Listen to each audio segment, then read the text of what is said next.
From the far horizons of the unknown come transcribed tales of new dimensions in time and space. These are stories of the future, adventures in which you'll live in 1,000,000 could-be years on 1,000 maybe worlds.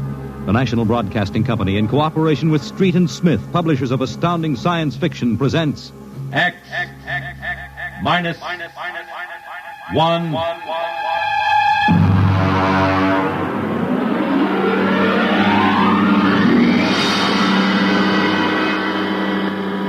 Tonight's story, Dr. Grimshaw's Sanatorium.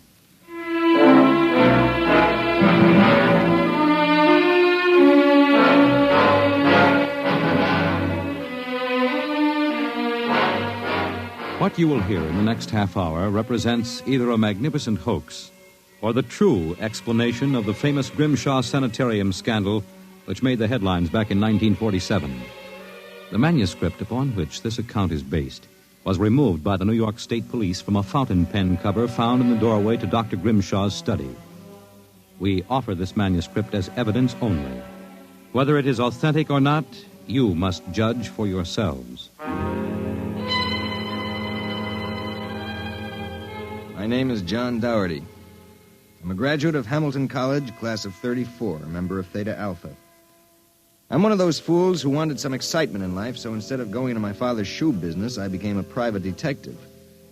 These are facts. You can check them if you like. The rest of what I write here is so fantastic that I don't expect it to be believed. If anyone should find this manuscript and read it, all I ask is that you notify Miss Millicent Armbruster of 299 Wallace Avenue, Buffalo, that Johnny Dougherty is dead.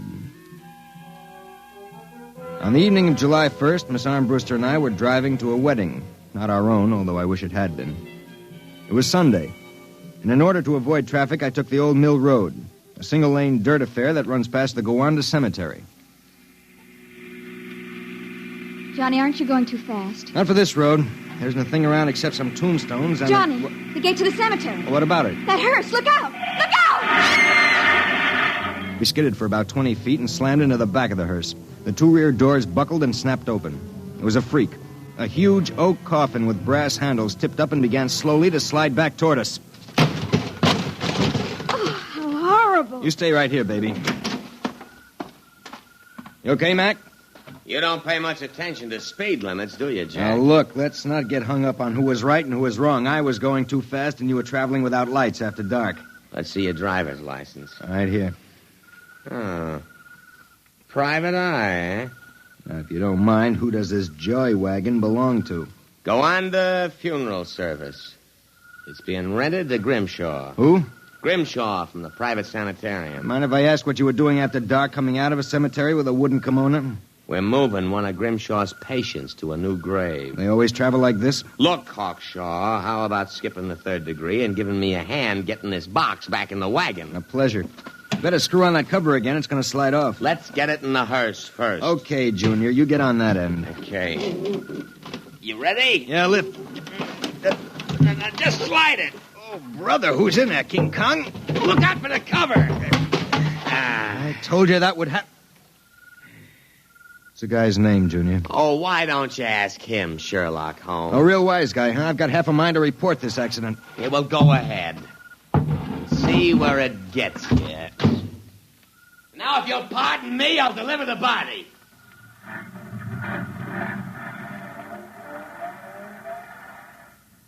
Everything all right, Johnny? I thought so until a few seconds ago. Listen, Millie, can you sit here in the car for another 5 minutes? Where are you going? For a stroll through the cemetery. Oh, Johnny, stop making jokes. When we lifted that coffin back on the meat wagon, I got a good look inside it. Ugh. Yeah, exactly how I felt.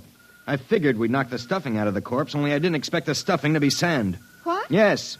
That wasn't a body, that was a dummy stuffed with sand, a dummy with a wax face. Johnny! Which brings up an interesting question. Who's supposed to be in that box, and, just where is the dead man spending his time?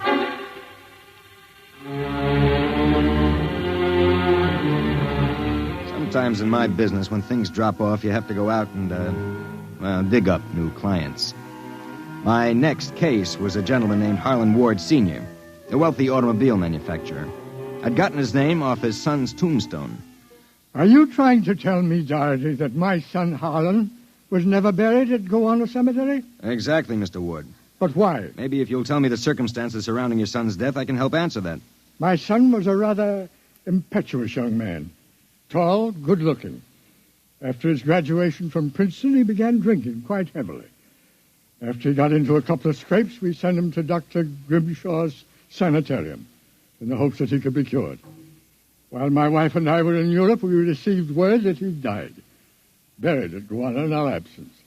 Last week, my wife and I decided to have his body removed to the family vault here at Short Hills. How'd your son die? Suicide. You never saw the body? No, we couldn't get back from Europe in time. Now you tell me that his coffin contains a dummy. How do I know this whole thing isn't a plan to fleece me? You don't. But you're a rich man, Mr. Ward, and you're perfectly willing to take a chance that I'm on the level and that your son may still be alive. You sound very sure of yourself, Mr. Doherty. My fee is a $2,000 retainer plus expenses. What sort of expenses? However much it costs to take the cure at Dr. Grimshaw's Sanatorium.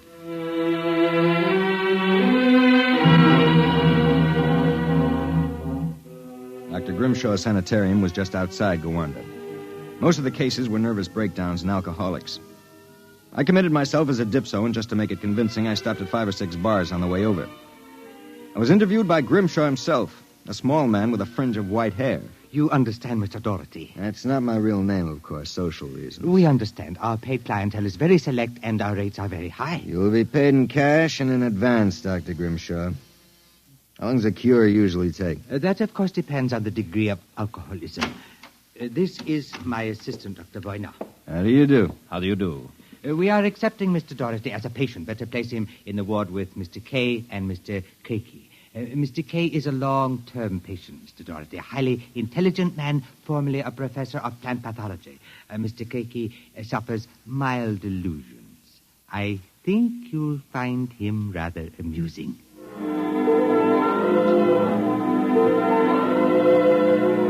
After about 3 days, my roommates Arthur Kay and Crakey got used to me. And we even began to play three-handed bridge. Kay was a chronic dope addict, an intelligent, sensitive man. Crakey was nothing but a clown. He kept a big black cat named the Professor, which he talked to as if it were human. And so I said to her, my dear Countess, if you don't like the company of my cat, then you don't like me. She looked at me as if I were insane. But, of course, the joke was on her because I was. Professor? The professor is very sociable. Excellent company. Except when he kills birds and deposits them in your bed. He's nothing but a feline murderer as far as I'm concerned.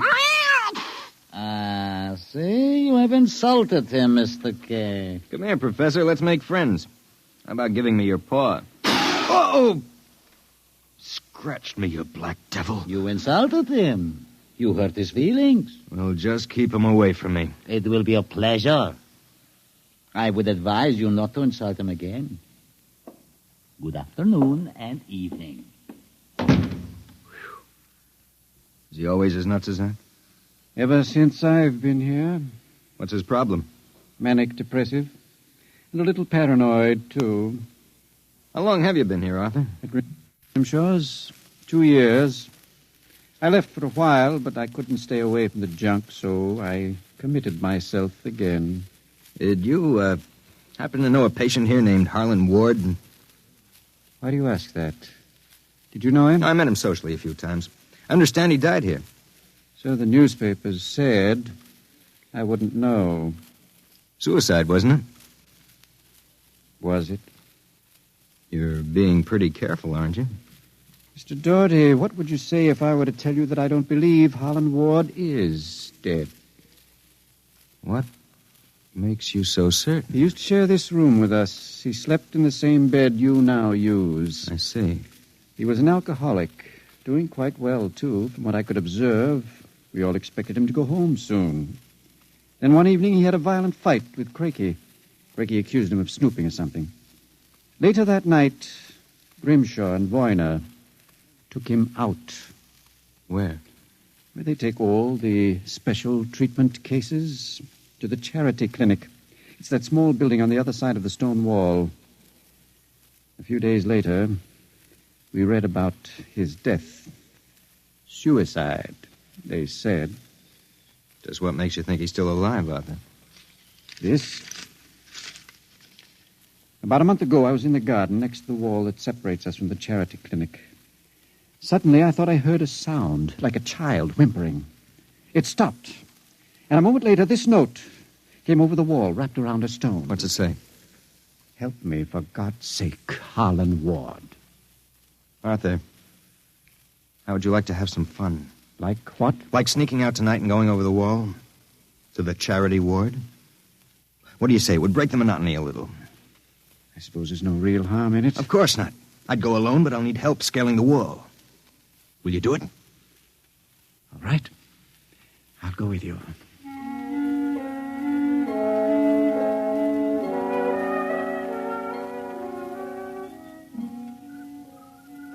Up. All clear.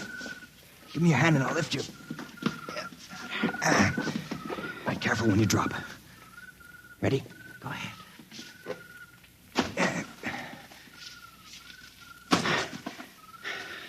There's a charity building over there, the one with the lights in the basement window. Come on. Let's crawl over. Maybe we can see something. Shh. Listen. Can you make out what he's saying? No, I can barely hear. Good Lord. What was that? Probably some patient having the DTs. Let's have a look. Easy, it wouldn't do to get caught now. See anything? Some sort of laboratory. I can see Grimshaw and Voyne and something else. What? There's a child with its back toward me. Now take it quietly. It will be easier. Please, don't.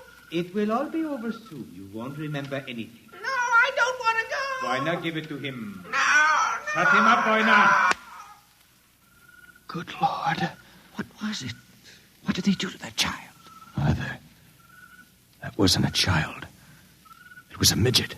The smallest midget I've ever seen. What were they doing? Trying to give it some sort of injection. When it resisted, Voyne knocked it out. What do you suppose they were doing to it? I don't know, Arthur. All I know is that when it fell, it had the face of Harlan Ward.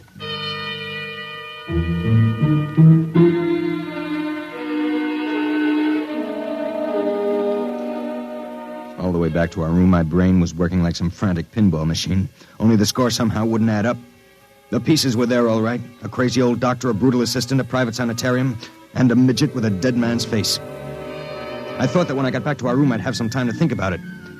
I'd forgotten about our friend, the happiness boy, Count Crakey. So, I caught you. Fine, you've caught us. Now how about crawling back into the woodwork like a good little count? Where were you? Mink hunting. Arthur and I like to go mink hunting at night. You make fun of Count Crakey? I shall report you to Dr. Voyne. You'd better not if you know what's good for you. So, you threaten me? Me, Count Crakey? I shall scream for help. Help! Help! Did you hurt him? Just knocked him out. What do we do now? Put him to bed. Hope that when he wakes up in the morning, he's forgotten the whole thing. And if he hasn't? He's too crazy for them to take seriously anyway. Come on, let's get him back into bed.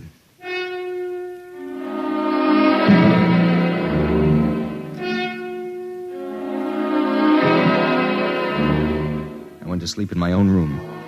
And the next thing I felt was the sharp jab of the hypodermic needle in my left arm. Hold it. It'll be useless to struggle, Mr. Doherty. In a moment, your motor nerves will be completely paralyzed. What's this about, Grimshaw? I might ask the same of you. My good friend Count Crakey informs me you and Mr. K decided to do some snooping earlier tonight. He followed you and saw you climb the wall. Crakey's insane. Mr. Doherty, that is a matter of opinion. Crakey, what is this? Perhaps my assistant, Dr. Grimshaw, would be good enough to explain. Assistant? Yes. You see, I am the actual head of the Grimshaw Sanatorium. Count Crakey feigns many delusions, Mr. Doherty. But in this case, he is telling the truth. Count Crakey is actually Professor Ernst Hassler. Professor Hassler and I worked together in the Berlin Neurological Institute before and during the last war. Unfortunately, my political affiliations with the Third Reich were under investigation by the War Crimes Commission. However, Dr. Grimshaw managed to smuggle me into this country, where I masqueraded as a mental patient, in order that we might continue certain experiments which were interrupted by the American army. I can imagine the sort of experiments you conducted. You and your friend Mr. K will discover their exact nature very shortly, Mr. Doherty. It is a magnificent opportunity to serve science. I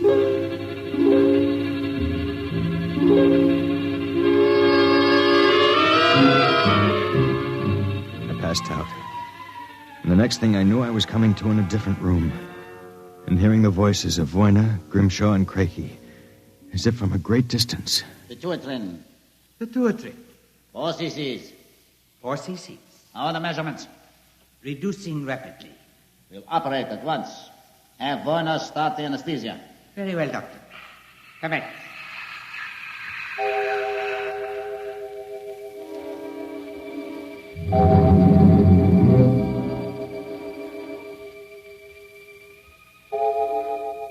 When I came to again, I had a blinding headache. I began to wonder if Crakey and Grimshaw weren't doing something to drive me insane, because I lost all sense of perspective. The room seemed to grow in size. I don't know how much time passed, but one day Crakey came into the room with a bundle in his arms about the size of a newborn baby. The bundle was my friend, Arthur Kay. And worse yet, I was exactly the same size that he was. Let me out of here. Let me out. Allow me to congratulate you, gentlemen. How are you feeling? You dirty monster. I'm disappointed, gentlemen. Do you not feel privileged to be a part of an experiment that will place me at the very top rank of the world's endocrinologists? What are you doing to us, you madman? It has long been established, gentlemen, that dwarfism and giantism result from injury to or malfunction of the pituitary and thyroid glands. The interlock between these glands was thought to be a hormone. I have discovered that this was incorrect. It was an enzyme. An enzyme I isolated some years ago. I was well on the way to synthesis in Germany when the surrender interrupted me. The interruption also limited the number and type of subjects on whom I could experiment. I was forced to find others. Such as Harlan Ward? Mr. Ward was only a control experiment. I suppose you plan the same for us. No, gentlemen. For you, I have reserved a special privilege. You, gentlemen, will be the first to test the full effects of the enzyme. In short, I intend that you, Mr. Kay, and you, Mr. Doherty, when the experiment is completed, will emerge as perfectly healthy, normal individuals. Except, of course, that you will be only 5 inches tall.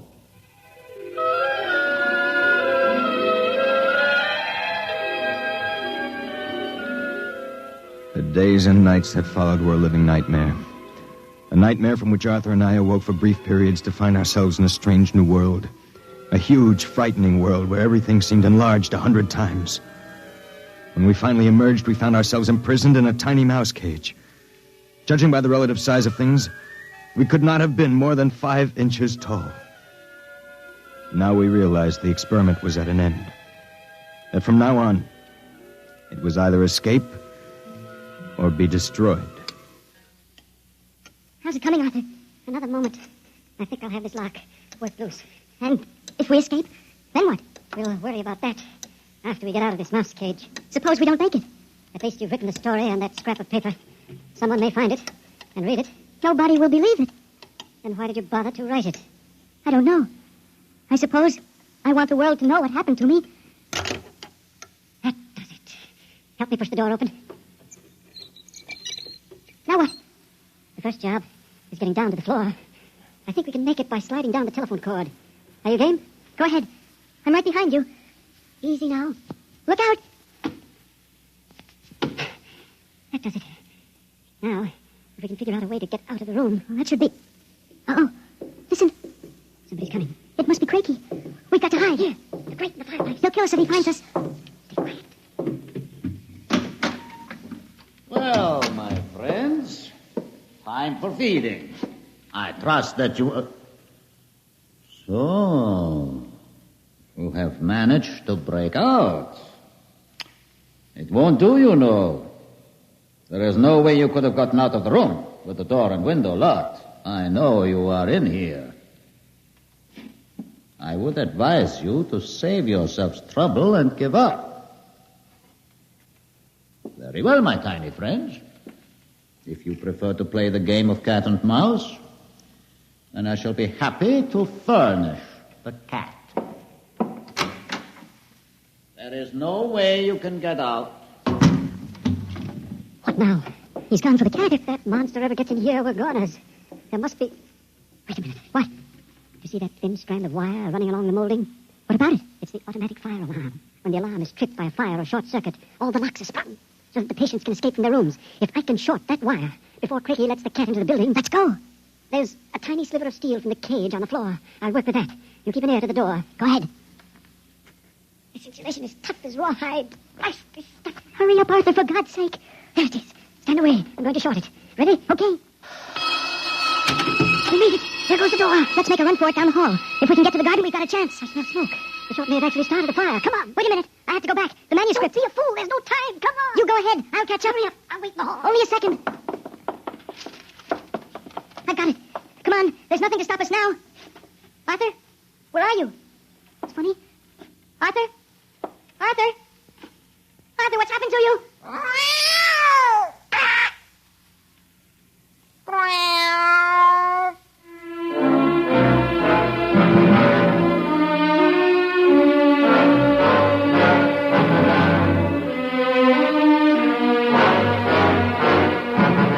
This is the record found in a fountain pen cover in the burned-out hallway of Dr. Grimshaw's sanatorium.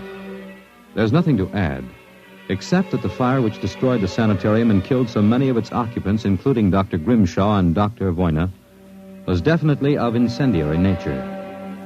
It is believed by the fire chief that some small creature, possibly a mouse, chewed the insulation off the wire and short-circuited the system.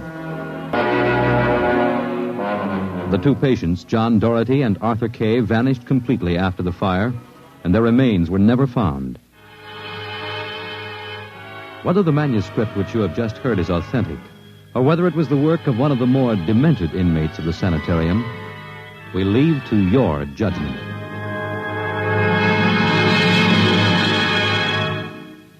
You have just heard X-1, presented by the National Broadcasting Company in cooperation with Street and Smith, publishers of astounding science fiction. Your announcer, Fred Collins. X-1 was directed by Fred Way and is an NBC Radio Network production.